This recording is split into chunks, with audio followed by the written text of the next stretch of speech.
It is the morning of my wife's funeral. The church bells toll, slowly echoing through the gray sky, and every strike feels like a nail pressed deeper into my chest. Funerals are supposed to be filled with quiet respect, yet I can already sense tension lurking beneath the black suits and lowered eyes. On the front pew, an old photograph of us in a silver frame sits beside the coffin. The glass has a faint crack across her smile, a simple frame suddenly strange, almost ominous, as though even the object knows today won't be peaceful. I run my hand over the photo, tracing the crack. Her handwriting is on the back of it, her familiar flowing script spelling my name. That handwriting, once filling grocery lists and love notes, now feels like a whisper from the grave. I close my eyes, and for a moment I imagine her beside me, reminding me to keep calm. But calm is the last thing my heart can manage. My son hasn't spoken to me properly in 3 years. The gap between us is wide, built brick by brick from pride, silence, and unresolved anger. He barely meets my gaze now, standing stiffly in a sharp suit, his face pale, but his voice steady. Then, without warning, he steps forward. His shoes click against the floor like hammers. He doesn't cry, he doesn't falter, he raises his voice instead. In front of everyone here, he says, "I claim everything, the inheritance, the house, the savings. It was meant for me." Murmurs ripple through the pews. Heads turn, and I feel my breath catch in my throat. This is not grief speaking, this is calculation. Even in his mother's final hour, my son's eyes gleam with cold possession. For a heartbeat, silence fills the air heavier than the scent of lilies. Then I hear my granddaughter's quiet gasp behind me. I press my palm against my chest. The weight there is not just sorrow, it is danger. If I say nothing, he will take everything. If I resist, the fracture between us may split beyond repair. And yet something in me whispers, this is only the surface of a deeper storm. I glance once more at the cracked photograph, her handwriting etched into the back, and I feel as though she left me a message, one I have yet to uncover. My son's declaration may have shocked everyone, but my instincts tell me this fight has only just begun. And that was only the beginning. Don't forget to subscribe to the channel and tell me in the comments where you're watching from. The funeral ends under a drizzle that soaks into the ground like unspoken words. People file out whispering behind lowered umbrellas, careful not to meet my eyes. I stand rooted, watching the last handful of dirt thud against the coffin lid, each sound a punctuation mark to the life I once shared. Grief is supposed to be private, but mine feels like a stage performance under a merciless spotlight. My son's words still echo in my ears. I claim everything. They weren't just words. They were a dagger driven into me when I was already on my knees. I tightened my grip on the wooden railing near the grave, feeling the grain beneath my palm. Once I had carved wood as a hobby. My wife used to tease me for the splinters in my hands, saying they made me look like a boy despite my age. That memory flickers and fades, replaced by the sight of my son standing tall, expressionless, speaking to the lawyer with the air of a man already victorious. The lawyer's briefcase rests against his leg, black leather slick from the drizzle. My son gestures toward it impatiently, as though its contents are his by divine right. My chest aches, not just with loss, but with something harder to name. Betrayal has a weight heavier than any coffin. My daughter-in-law approaches me, then her perfume faint under the smell of wet earth. She doesn't offer condolences. Instead, she leans in and whispers, "You should accept it. Don't make this ugly." Her words are meant to be gentle, but they slice like thin paper cuts, invisible yet stinging. I nod, not because I agree, but because I cannot trust my voice to remain steady. Grief has many shapes. Silence is one of them. Mine grows inside me, coiling tighter with every glance at my son. I want to ask him why he can't let his mother rest in peace before grasping at money and land. But silence has its own way of speaking. My stillness unsettles him more than any words could. Later in the empty house, I place my wet coat over the chair. The dining table is set for no one. Just a bowl my wife once used for soup still sitting where she left it days before the hospital took her away. I lift it carefully, running my thumb along the rim, and realize I'm clinging to the ordinary, as if it can shield me from the extraordinary cruelty of the day. There is an old saying my grandmother used to repeat, "A storm announces itself with silence before the wind howls." Tonight, the house is too quiet. Even the ticking clock seems to hesitate, as if holding its breath. I pour myself a small glass of whiskey, the one my wife gifted me on our 30th anniversary. The amber liquid glows under the dim light. She had carved our initials into the wooden box it came in. That box still sits on the shelf. a reminder that love once filled these walls. I sip, and the burn steadies me. I think of my son's eyes, sharp, calculating, cold. He didn't inherit that from me. My wife always said he had my stubbornness, but her determination. Yet somewhere along the line, that determination turned to greed. I know tonight is only the beginning of his demands. He will not stop. He will press, push, and strip away whatever he can. But grief has given me a strange armor when you've already lost the love of your life. Threats of losing material things don't cut as deep. Still, my heart whispers caution. There is more at stake than money or property. There are truths I may not yet see, truths that my wife perhaps tried to leave behind. I feel it in the quiet resistance of the house, in the weight of the objects she touched in the crack across that photograph at the funeral. I finish the whiskey and let the silence speak. It tells me, wait, watch, the storm is coming. But I soon realized that wasn't the worst of it. The next morning, the rain has stopped leaving the garden heavy with dew. I open the curtains, and the pale light seeps into the room, stretching across the wooden floor where dust still carries the faint scent of my wife's perfume. For a moment, I let the smell settle in my lungs as though she might walk back in with her gentle voice telling me to eat breakfast. Instead, the only sound is the creak of the front gate. I peer out the window. It's the lawyer. He stands by the gate with his black leather briefcase, the same one my son had gestured toward at the funeral. I hesitate before opening the door. His shoes leave dark spots on the stone path as he approaches, and he removes his hat respectfully, though his eyes carry a weight I can't ignore. "Mr. Hahn," he says softly, "your wife left something. She wanted me to give this to you, personally." From his case, he draws an envelope cream-colored, sealed with red wax. My heart skips. On the front is my name written in the familiar curve of her handwriting. My knees nearly buckle. That handwriting had been my anchor through years of struggle, on notes tucked into my lunch on lists, taped to the fridge on birthday cards slipped under my pillow. To see it again now is like hearing her voice. My hands tremble as I take it. The wax seal is unbroken, untouched, as though she knew this moment would come. "Did my son see this?" I ask. The lawyer shakes his head firmly. "No. She gave strict instructions. It was meant only for you." I nod, clutching the envelope, though a cold dread spreads through me. If my son knew something was hidden from him, his rage would be volcanic. And yet a part of me wonders if she knew he could not be trusted even before I dared to admit it to myself. I wait until the lawyer leaves before retreating into the study. I close the door, draw the curtains, and sit at the desk that still holds her pressed flower collection, each bloom flattened between parchment. My fingers hover over the seal. To break it feels like crossing into forbidden ground, yet not breaking it feels like betraying her trust. Finally, I press my thumb against the wax and peel it open. Inside is a folded sheet of paper. Her handwriting covers it, neat, deliberate, steady, until the very last line where the ink wavers slightly, perhaps from her illness. "My love," it begins. "If you are reading this, then I'm gone. I know our son will claim everything. He has grown blind to what truly matters. But listen, there is something he does not know. Something I left behind, hidden. Trust only the lawyer when the time comes. The truth will protect you." I stop staring at those words. My throat tightens. She had known. She had seen the greed long before I allowed myself to see it. She had prepared for this moment. The letter doesn't say exactly what she left. No mention of money or property, only that vague promise of something hidden. It could be documents, a bank account, even another will. Or it could be something far less tangible, something symbolic. I lean back in the chair, heart pounding. A sense of both hope and dread coils inside me. Hope that I am not as powerless as my son believes. Dread that whatever she left will ignite the storm even further. The silence in the room presses closer. Even the clock seems louder, ticking like a countdown. I fold the letter carefully and tuck it back inside the envelope. My wife's words are both a gift and a burden. I thought I was safe, but I was wrong. 3 years. That is how long my son and I have lived like strangers under the same bloodline. The silence between us wasn't born in a single night. It grew slowly like ivy creeping up the walls until it smothered every word we might have shared.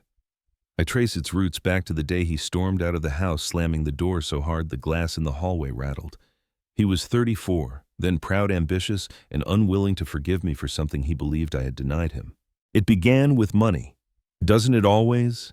He wanted an investment from me, a large sum, to buy into a business with a friend.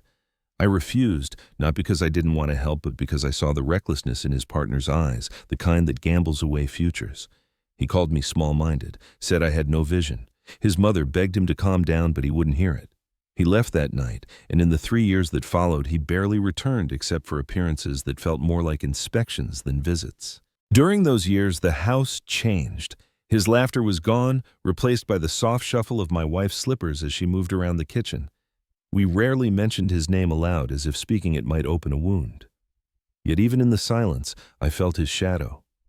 Every family dinner with an empty chair, every holiday without his presence was like a reminder carved into the walls. What struck me most was how his absence aged his mother. She never admitted it, but I caught her staring at the phone in the evenings as though she expected it to ring.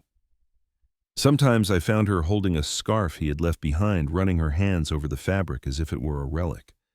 I too felt the ache, but my pride held my tongue.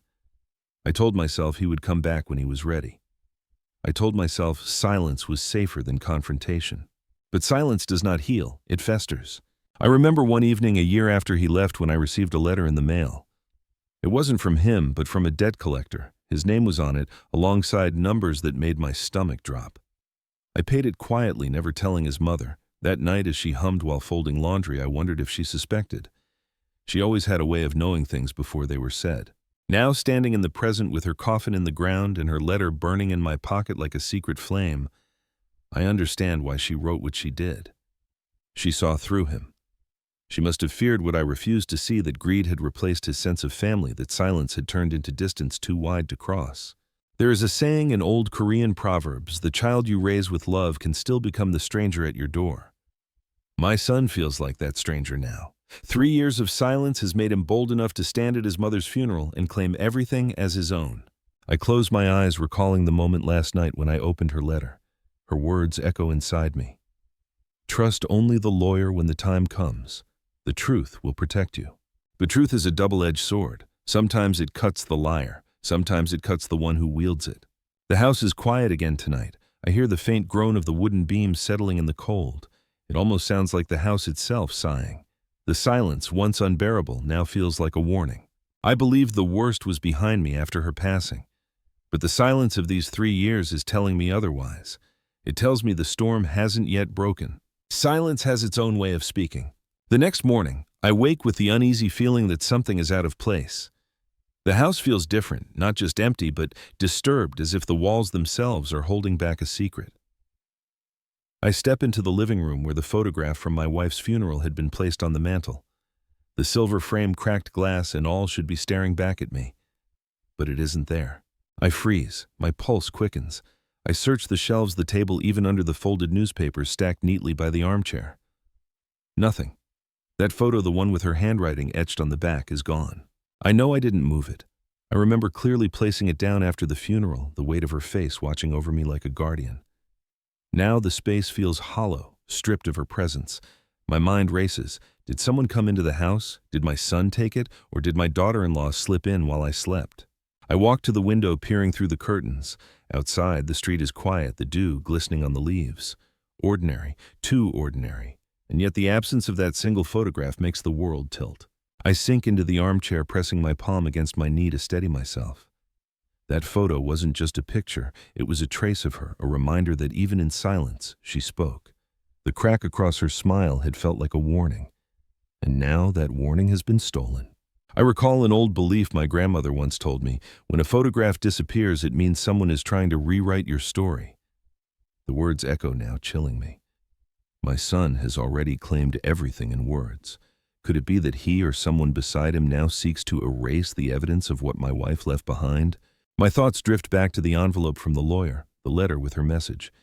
She mentioned something hidden, something he did not know. Could the photograph have been part of it? Was her handwriting on the back more than a trace? Was it a clue? I move quickly to the study, searching through drawers where she once kept small treasures: pressed flowers, old coins, postcards from places we never had the chance to visit. Each object carries her touch, but none replace the missing photograph. As I sift through the clutter, I stumble upon something small wedged in the corner of the drawer, a scrap of paper torn with the faint edge of her handwriting. It's incomplete, but I recognize the curve of her letters instantly. My heart thunders. Why is this here, hidden away, and why does it feel like part of something larger? I clutch it, staring at the fragment as if it might speak. The silence of the house presses tighter. Whoever took the photograph knows more than they should. Whoever took it is one step closer to what my wife tried to protect. I thought losing her was the deepest wound, but now losing even the smallest piece of her feels like another kind of death. I whisper into the empty room, my voice trembling. Why did you hide this from me? The silence gives no answer, but it wraps around me like a shroud. And I soon realize that wasn't the worst of it. The missing photograph gnaws at me all morning. I search the house again, pulling open drawers, lifting cushions, even checking behind the books on the shelf where my wife used to hide little notes. Nothing. The absence is louder than any presence could be. It feels deliberate, as if someone wanted me to know it was gone. Around noon, the doorbell rings. I half expect the lawyer, but when I open the door, it's my neighbor, Machoy. He's lived next door for nearly 30 years, a man with a stooped back and eyes that always seem to notice more than they say. He brings a small plate of rice cakes wrapped neatly in plastic, a gesture of condolence. I'm sorry for your loss, he says, his voice soft.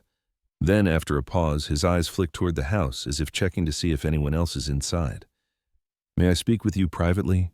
We sit in the kitchen. He places the rice cakes carefully on the table, but he doesn't touch them. Instead, he leans forward and lowers his voice. I shouldn't be saying this, but I think you should know. I've seen your son at odd hours meeting people exchanging envelopes. Once I even heard raised voices outside.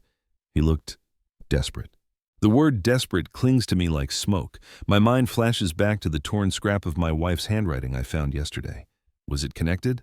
Mr. Choi continues, Last week I saw him with a man I didn't recognize, well-dressed, expensive car. They stood by the gate for almost half an hour. Your son looked nervous. It didn't seem like a friendly visit. I feel my chest tighten. My son's claim at the funeral wasn't just arrogance, it was hunger. And hunger, when desperate, becomes dangerous. Did you tell anyone else, I ask? He shakes his head. No, I thought you should be the first to hear it. Just be careful. Desperation makes people blind to family. His words settle over me like frost.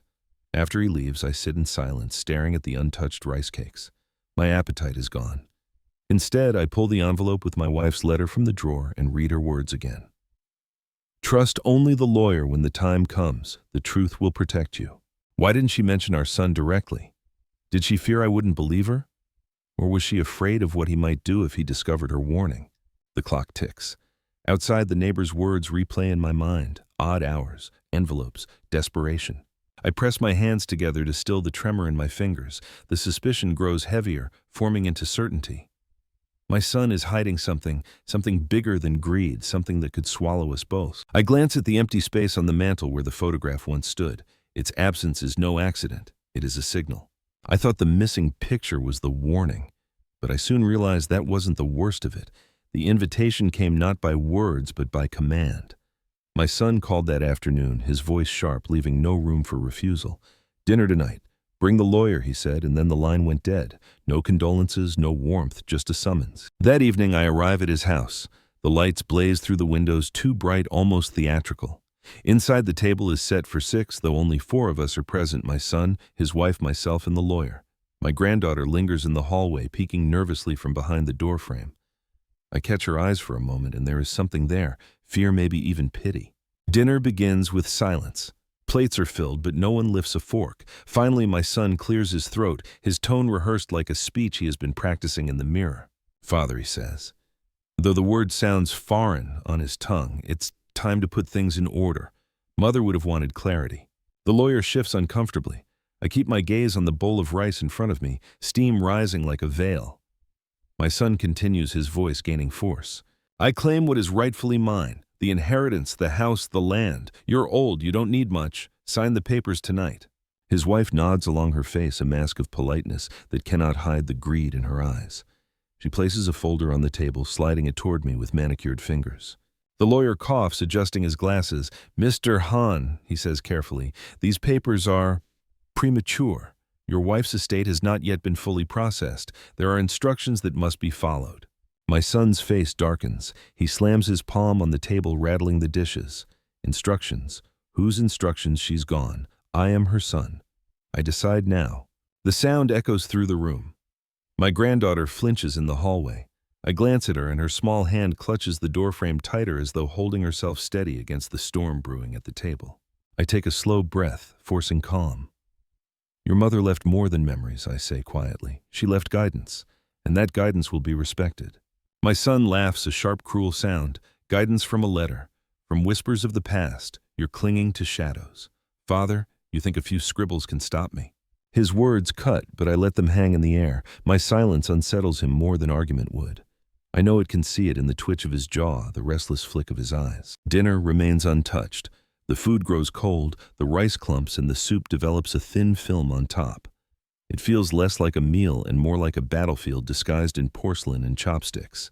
Finally, the lawyer clears his throat again, his voice steadier this time.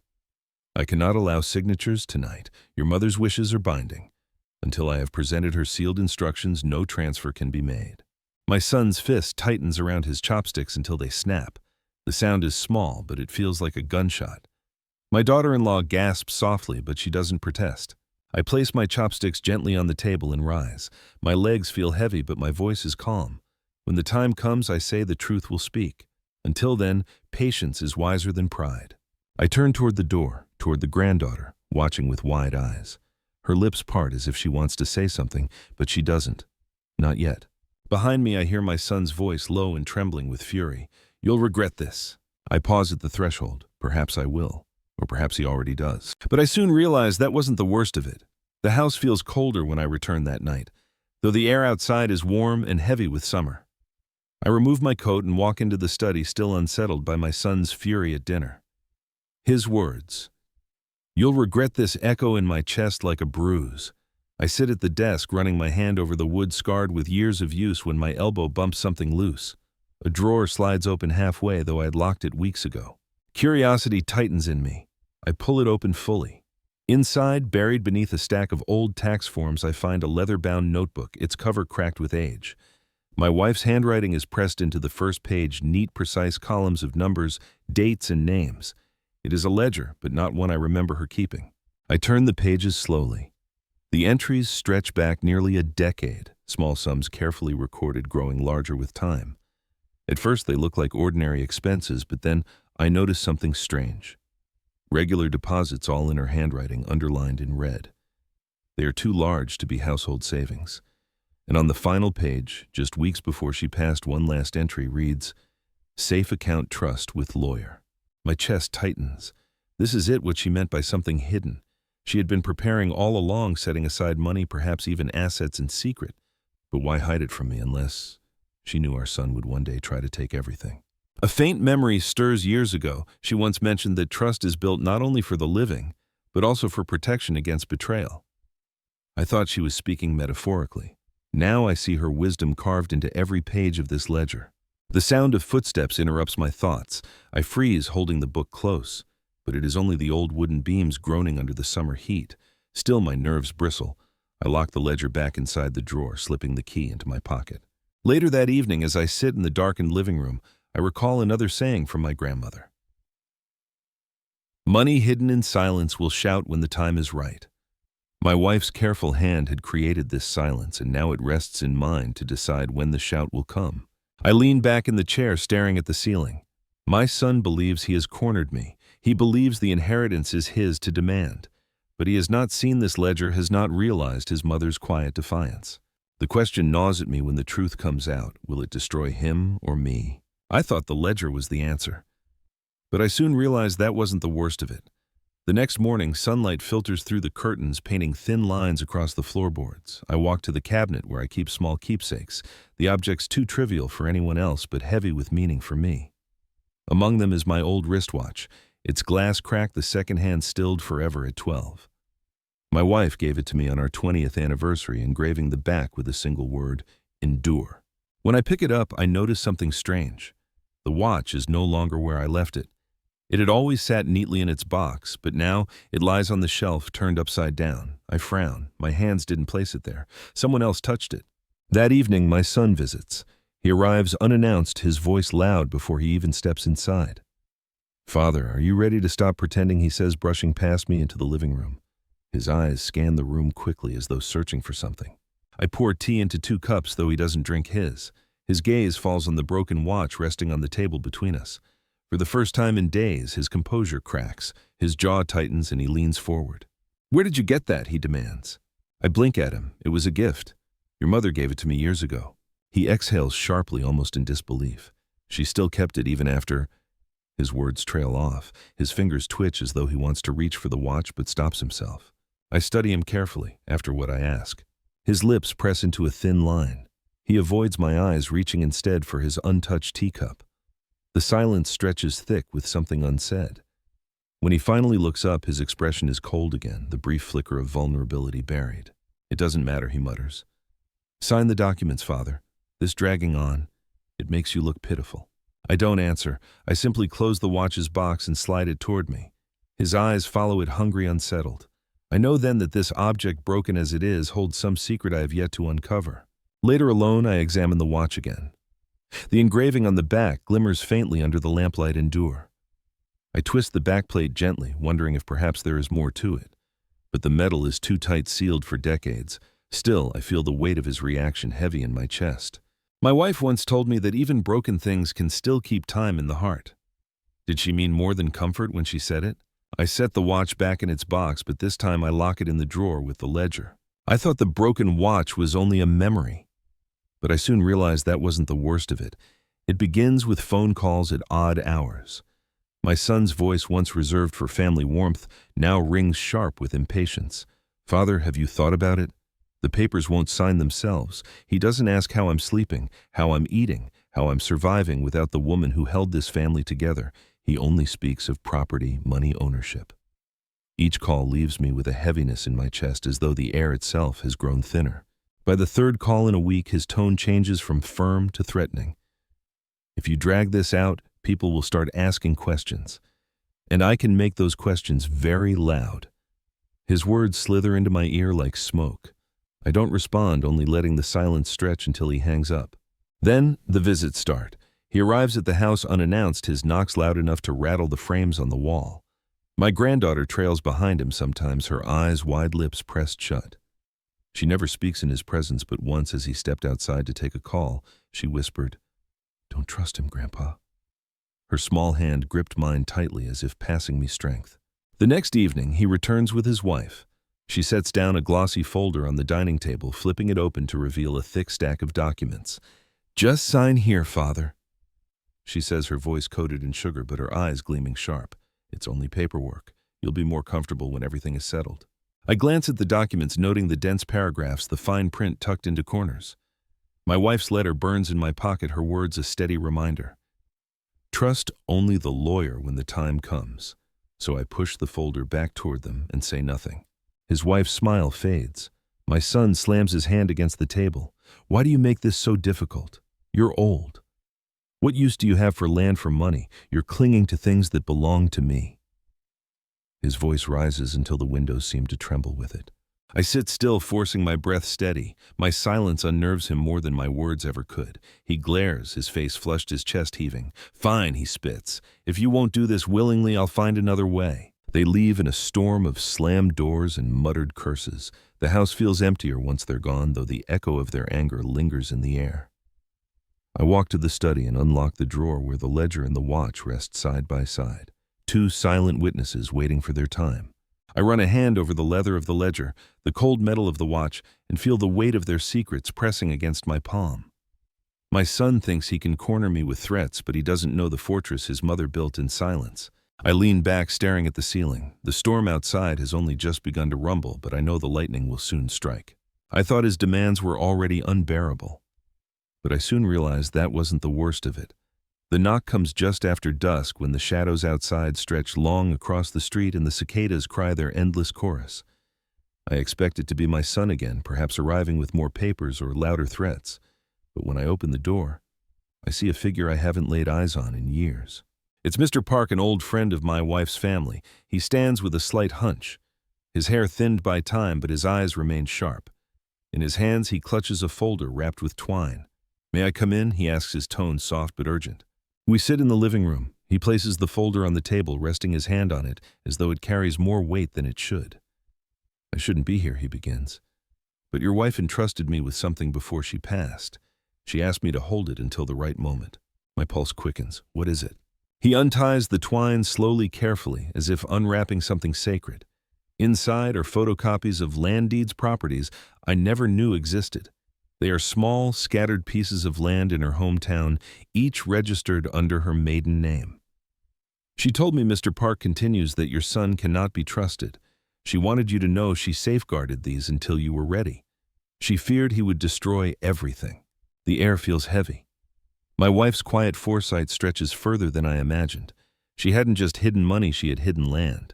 She must have sensed the hunger growing in our son long before I dared to admit it. I leaned back staring at the deeds, my throat dry. Why now? Why bring them tonight? Mr. Park's gaze shifts. Because I've seen your son. He's been asking questions in the village, pressing people for information.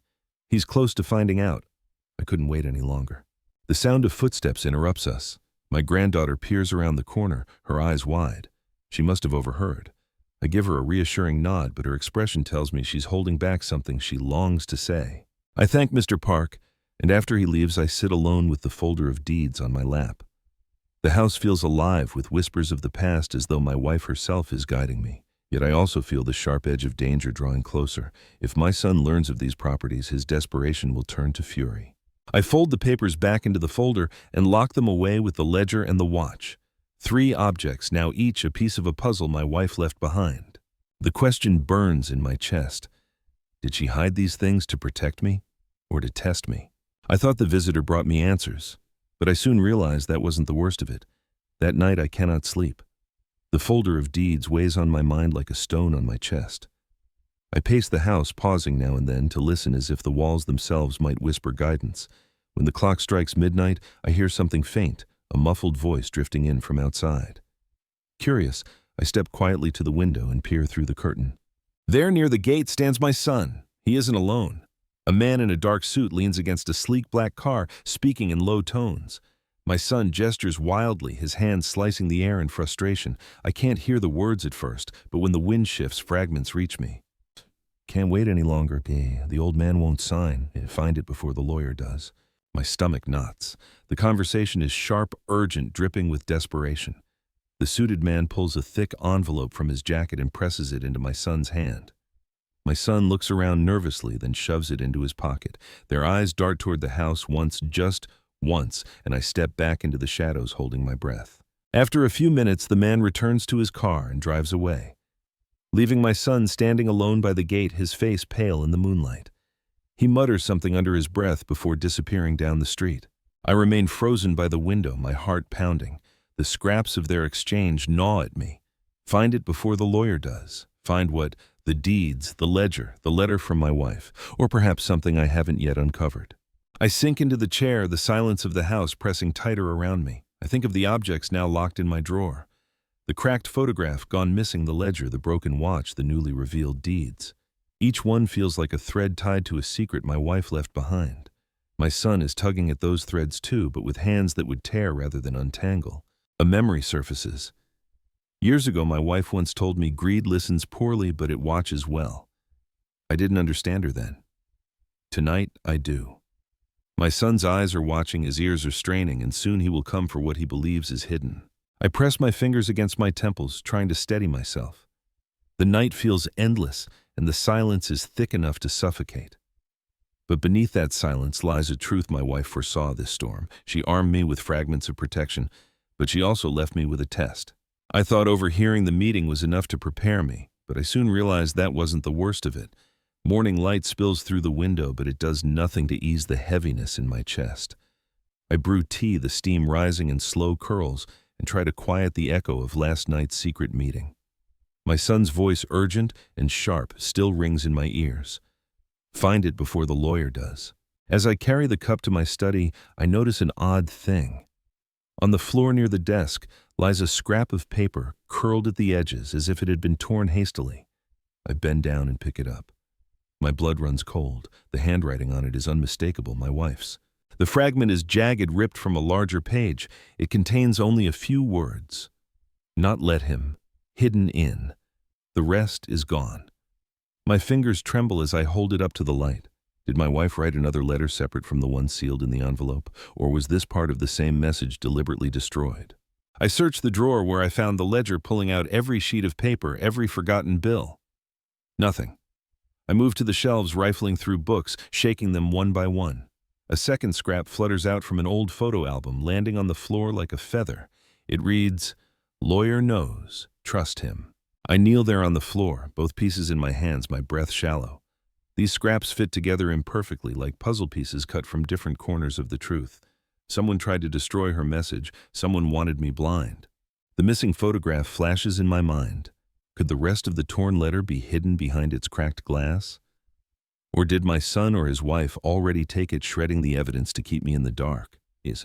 I remember my wife once telling me a folktale about a farmer who tore up his deeds so no one could steal his land, scattering the pieces in jars across his fields. Secrets, she had said, are sometimes safest when they are incomplete. Was she trying to do the same with me? Or was someone else scattering the pieces to drive me into confusion? I pressed the scraps flat on the desk, weighing them down with the broken watch. Its engraving, "Endure," seems to mock me now. How much more must I endure before the truth surfaces? I lean back, closing my eyes. Silence fills the room, but beneath it lies an unshakable realization. Someone has been inside this house, rifling through my wife's hidden places. They are closer than ever to the secrets she left behind. I thought finding the torn letter fragments would give me clarity, but I soon realized that wasn't the worst of it. The storm arrives not with rain, but with raised voices. That evening, the front gate bangs open, and before I can even rise from my chair, my son barrels into the house. His wife follows her heels, clicking sharply against the floor. Their anger arrives like thunder rolling through the walls. "Where is it?" he shouts, slamming the door behind him. His chest heaves, his eyes burning with a fire I have never seen. "Don't play games with me, Father. I know she left something. Tell me now." I keep my seat, gripping the armrest to keep steady. "Your mother left her wishes with the lawyer," I say slowly. "You'll hear them when the time is right." His wife steps forward, her voice sharp, her tone laced with false sweetness. "Don't insult us. We know there's more. Photograph papers, maybe even deeds. You're too old to manage any of this. Hand it over before you embarrass yourself." My granddaughter, hearing the commotion, rushes from her room. She clutches the railing at the top of the stairs, her small voice cutting through the chaos. "Stop yelling at Grandpa!" For a moment, the house falls silent. My son looks up at his daughter, his jaw tightening. "Go back to your room," he snaps. But she doesn't move. Her eyes dart to me, wide and pleading, as if urging me not to give in. Her defiance only fuels his fury. He pounds the table with his fist, rattling the dishes until one tips and shatters on the floor. The sound pierces the air like lightning. My heart pounds against my ribs. Memories of calmer days flood me, my wife's laughter in this very room, family dinners where voices rose only in joy. Those days feel like another lifetime. I rise slowly, meeting my son's glare. "Breaking dishes won't break me," I say, my voice steady, though my hands tremble. "Your mother prepared for this. She knew greed would try to tear this family apart." His face pales, but then twists with rage. "You think you're clever hiding things from me? I'll find them, Father. And when I do, don't expect mercy." He storms toward the door, his wife trailing after him. The slam reverberates through the house like thunderclaps, leaving the silence heavy in their wake. My granddaughter runs down the stairs and throws her arms around me, trembling. "Grandpa," she whispers, "please don't let him win." I stroke her hair, but my thoughts are far away on the ledger, the deeds, the watch, the scraps of torn letter. My wife's hidden pieces are all that stand between us and destruction. I thought the storm inside this house had passed, but I soon realized that wasn't the worst of it. 2 days pass in uneasy quiet. I spend the mornings walking the garden, pretending to tend the roses my wife once adored, though my hands only shake the petals loose. At night, I sit at my desk with the ledger, the deeds, and the broken watch locked tight, my mind circling endlessly. My son's fury still echoes in the shattered dish on the kitchen floor, shards swept but never forgotten. On the third afternoon, the bell rings. This time, it is the lawyer. His presence feels heavier than before. He removes his hat, brushing raindrops from the brim, and steps inside with his leather case. His expression is stern but not unkind. "Mr. Hahn," he begins, "I've returned earlier than planned. It seems pressure is building. Your son has been contacting me demanding documents. He believes everything belongs to him already, but your wife left strict instructions." He places the case on the table and carefully withdraws a sealed folder. The paper is thick, the seal red and unbroken. He lays it before me with deliberate weight. "This," he says, "contains her final directives, not just regarding the estate, but regarding matters she believed you should face alone. She wanted me to give it to you now before your son forces my hand." I stare at the folder, my palms damp. The last envelope already shook my world. What truth could this one hold? Hesitate, but the lawyer presses gently. It will help you understand the full picture. But I must warn you, once you open this, there is no closing it. Before I can reply, the front gate slams. My son's voice carries in angry demanding. My heart leaps. The lawyer stiffens, snapping the folder shut and sliding it back into his case. Not yet, he whispers urgently. If he sees this now, everything will unravel. We stand frozen as footsteps approach the door. My son barges in, his eyes flicking from me to the lawyer. What's going on here, he demands. What are you hiding from me? The lawyer clears his throat, masking his tension. Just routine matters paperwork that requires more time. My son narrows his eyes, suspicion dripping from his gaze, his hands clench at his sides. For a moment, I think he will lunge at the case. Instead, he spits out, "You think you can keep secrets from me? You'll regret this." When he storms out again, slamming the door, the silence he leaves behind feels even heavier. The lawyer exhales slowly, then meets my eyes. "You must be ready soon," he says. "Her truth is the only shield you have left." He leaves, carrying the sealed folder, promising to return when the time is right. I sink into my chair, my pulse racing. My wife's secrets are drawing nearer to the surface, and my son's desperation is sharpening into something dangerous. I thought the lawyer's return would bring clarity, but I soon realized that wasn't the worst of it. That night, sleep refuses to come. My mind replays the lawyer's visit, the weight of the sealed folder, and my son's fury pressing against the door like a storm wind. I pace the house until I finally drift into my wife's old sewing room, a space she filled with quiet patience and secret work. The air still carries a faint trace of lavender from the sachets she tucked into drawers. I pull open one of those drawers, not expecting much, but my hand brushes against something stiff beneath the folded fabrics. It's an envelope yellowed with time taped shut. My heart beats faster as I tear it open. Inside is a set of photocopied deeds different from the ones Mr. Park revealed. These documents show a small house on the outskirts of town, registered under my wife's maiden name. I whisper into the empty room, "Why didn't you tell me?" The house on the deed is not unfamiliar. Years ago, my wife and I had walked by it on our way to the market. She had paused longer than usual, gazing at its ivy-covered walls. I thought it was just nostalgia for the old neighborhood. Now I wonder, did she secretly own it all along? Curiosity claws at me, and the next morning I traveled to the address. The street is narrow, lined with persimmon trees, heavy with fruit. The house itself is modest, its paint chipped, but the garden is strangely well kept. As I stand at the gate, an elderly neighbor watering her plants calls out, "You're her husband, aren't you?" She used to come here often, always with that gentle smile. My breath catches. "When was the last time you saw her here?" The woman tilts her head, thinking, not long before she passed. She said she was making arrangements, something about protecting her family. I thank her and step inside the yard. The house is locked, but I press my hand against the doorframe. The wood feels warm in the sunlight, almost alive. Somewhere inside, I sense there are more pieces of the puzzle my wife left. On the way home, a chill creeps over me. If I've found this property, my son might already be searching too. His words from the secret meeting echo in my mind. Find it before the lawyer does. Back in my study, I lay the new deeds beside the ledger and the other folder. My wife had built a fortress of secrets, land documents, perhaps even hidden accounts. Each discovery steadies me, but also deepens the danger. I thought finding the hidden property would bring peace, but I soon realized that wasn't the worst of it. The house is quiet after sunset, but I can't shake the feeling of being watched. I lock the drawer with the deeds, the ledger, and the broken watch, then double-check the windows. Shadows press against the glass as if listening. I settle into my chair, yet my chest feels tight with unease. That's when I hear the soft creak of the staircase. My granddaughter appears, her small frame outlined by the dim hall light. She hesitates before stepping closer, clutching her school bag to her chest, though she has no lessons tonight. Her eyes glisten with something she's been holding back too long. "Grandpa," she whispers, voice trembling, "don't trust Dad." The words strike like a bell in my skull. I sit up straighter. "Why do you say that?" She bites her lip, glancing toward the front door as if afraid he might storm in at any moment. I heard him on the phone, more than once. He said he'll take everything even if he has to, hurt someone. He doesn't care anymore. Her voice cracks and she hides her face in her hands. I move to her, resting a hand on her shoulder. The warmth of her trembling reminds me of her father when he was a boy, fragile, afraid, clutching my hand at the sound of thunder. The memory burns with irony. She looks up at me again, eyes wet. "He said you're stubborn, that you'll regret standing in his way." "Please." Promise me you won't be alone with him. I swallow hard, my throat dry. I want to tell her everything will be fine, but the truth claws inside me. Her warning is not just a child's fear, it's a glimpse of the storm her father has become. There's an old superstition I once heard: when a child speaks truth at night, it carries the weight of prophecy. I never believed such things. Tonight, I cannot dismiss it. I nod slowly. Thank you, my dear. Your words are safe with me.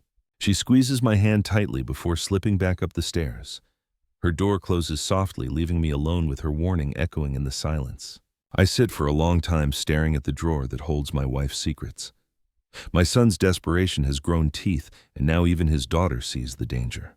I thought her whispered warning would be enough to prepare me, but I soon realized that wasn't the worst of it.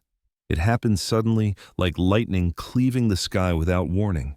One moment I'm sitting in the study rereading my wife's letter by lamplight. The next, a crushing weight grips my chest. Pain radiates down my arm, hot and sharp, stealing the breath from my lungs. I stumble to the floor, clutching at the desk as the room tilts around me. Through the haze, I hear my granddaughter's voice. She has come downstairs, perhaps to fetch water, and finds me sprawled on the rug. "Grandpa," she cries, her small hands shaking me. The fear in her eyes slices deeper than the pain. Somehow she manages to dial for help, her voice trembling into the receiver.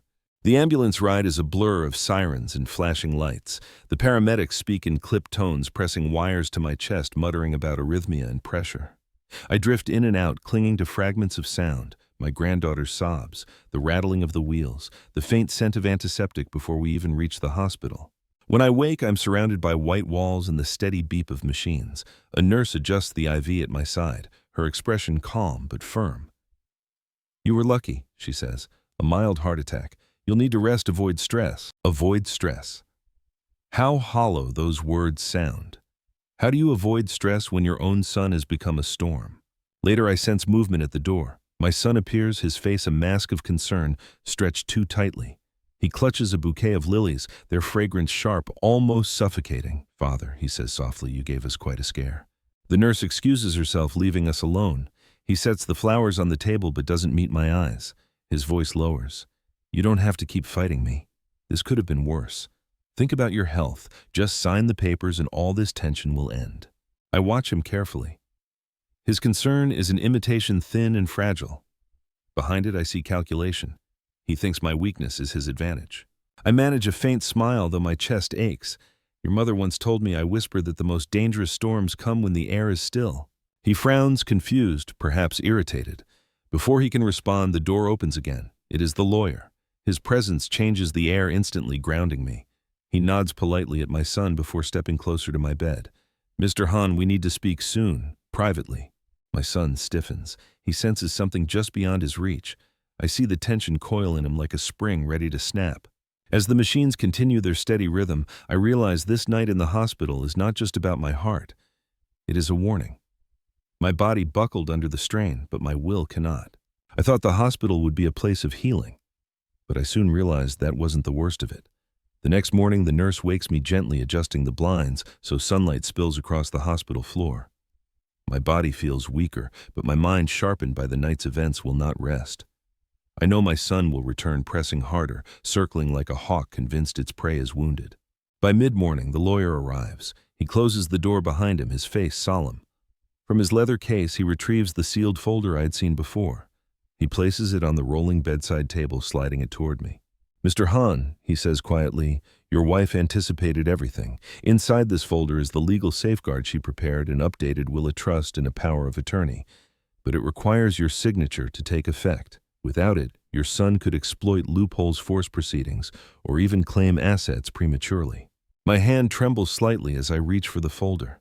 The wax seal glints in the morning light, unbroken final. My wife's foresight rests inside, waiting for me. Before I can open it, the door bursts open.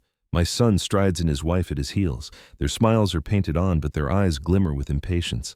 "Father," he says, his voice falsely tender, "you've been through enough. Let's not drag this out." He sets a different set of documents on the table, shoving the lawyer's folder aside. "Sign these.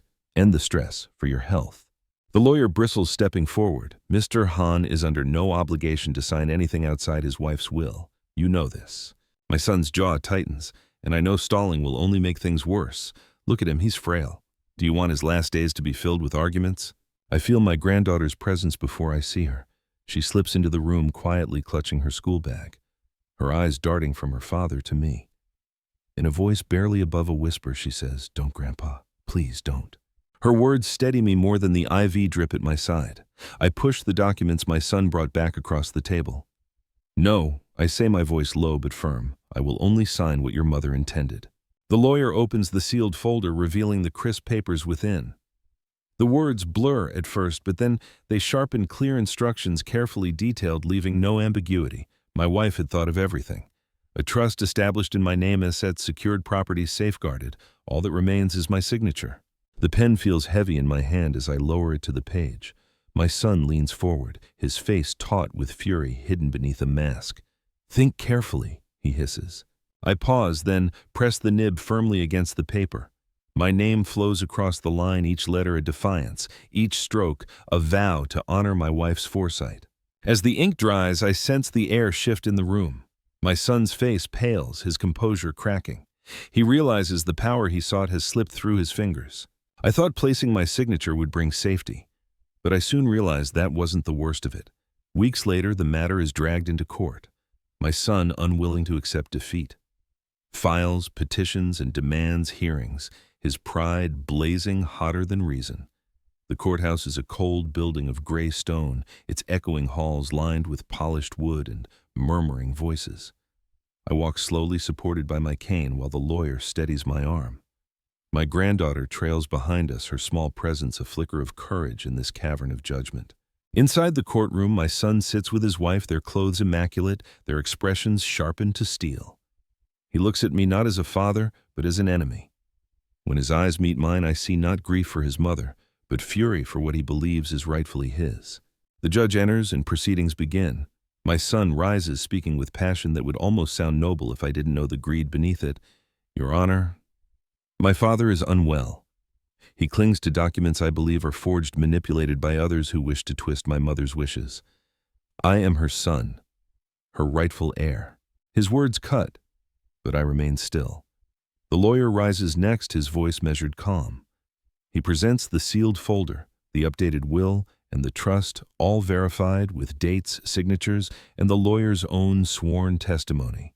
He lays out the ledger, the deeds, the careful trail my wife left behind. Piece by piece, the fortress she built emerges in the courtroom, undeniable.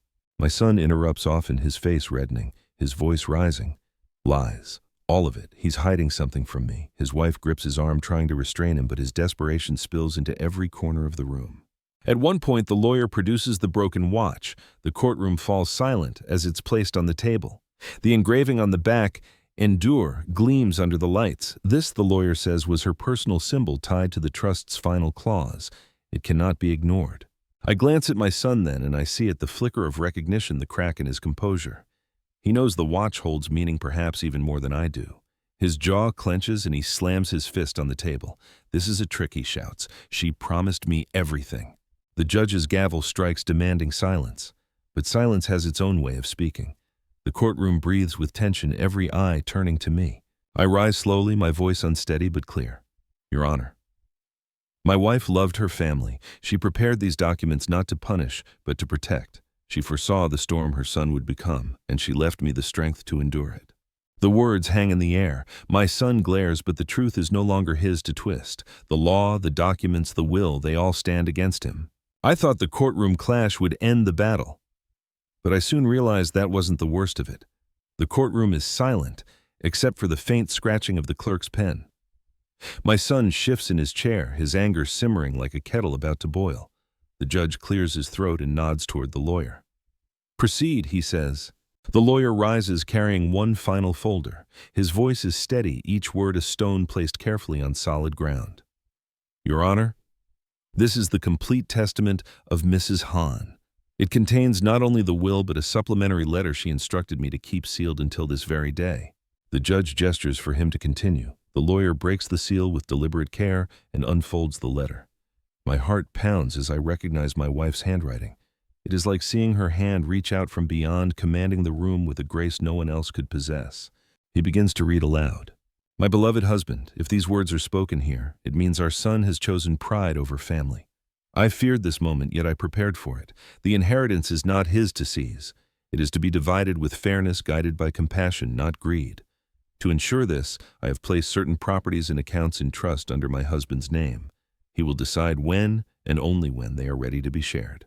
My son must first learn humility. Gasps ripple through the courtroom. My son lurches forward, his voice breaking. No, that's a lie. She would never write that. The lawyer holds up the page. This is her signature verified against past documents. It is genuine. The judge nods gravely. The handwriting and seal are consistent. This letter stands as testament. I glance at my son.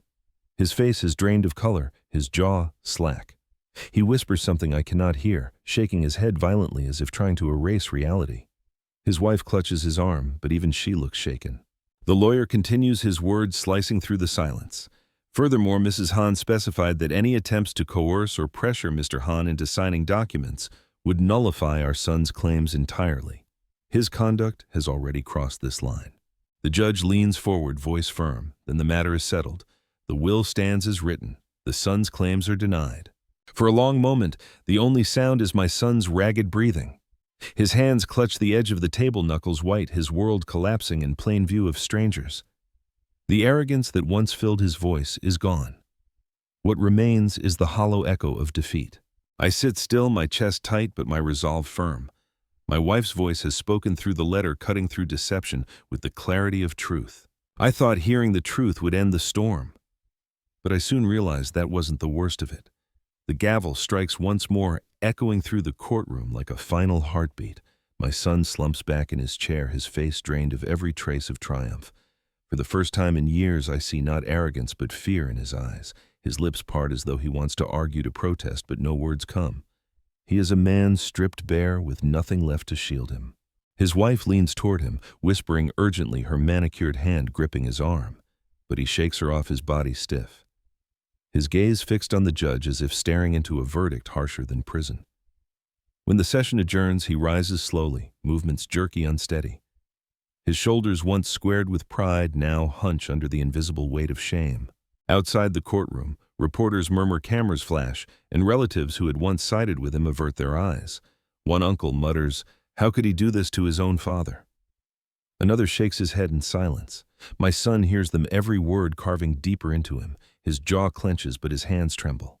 He turns to me then, and for a flicker of a moment I see my boy, the child who once clung to my hand at the marketplace, who used to run home with scraped knees calling for comfort. That boy is buried deep, smothered by greed and rage, but for an instant I see him. "Father!" He begins, his voice raw, cracking like glass under strain. But the word dissolves into air. His wife pulls him away, her face tight, her heels striking angrily against the marble floor. Together they vanish into the crowd, leaving behind only echoes. I stand with the lawyer and my granddaughter, her small hand wrapped firmly in mine. She looks up at me, her eyes wide, not with fear this time, but with relief. "It's over, Grandpa," she whispers, but I cannot bring myself to agree. Because I know my son too well. Pride does not die quietly. It festers, searching for new ways to claw back power. Back at home that night, the house feels heavier than before. I sit at the desk, the ledger, the deeds, and the watch laid before me like silent guardians. My wife's letter echoes in my mind. He must first learn humility. Perhaps this collapse is the beginning of that lesson, or perhaps it is only another step deeper into the storm. I thought his collapse in the courtroom was the final fall, but I soon realized that wasn't the worst of it. The days after the trial feel strangely hollow, as if the world has exhaled but not yet breathed back in. The judgment stands, my wife's will, her trust, her hidden protections, all safe. Yet peace does not come. The house is quiet, but not with comfort. It is the silence of a wound that has stopped bleeding, but not healed. Relatives trickle in at first. Some bring fruit. Others offer words that taste more like guilt than comfort. One cousin mutters, "We never thought he'd go that far." Another avoids my eyes, entirely ashamed of having once cheered for my son. Their presence is brief, their shame too heavy to linger. When they leave, the house feels emptier than before. My granddaughter stays close, her footsteps light but constant. She follows me into the garden where I prune roses with unsteady hands. "Grandpa," she says, "Dad hasn't come home since the court."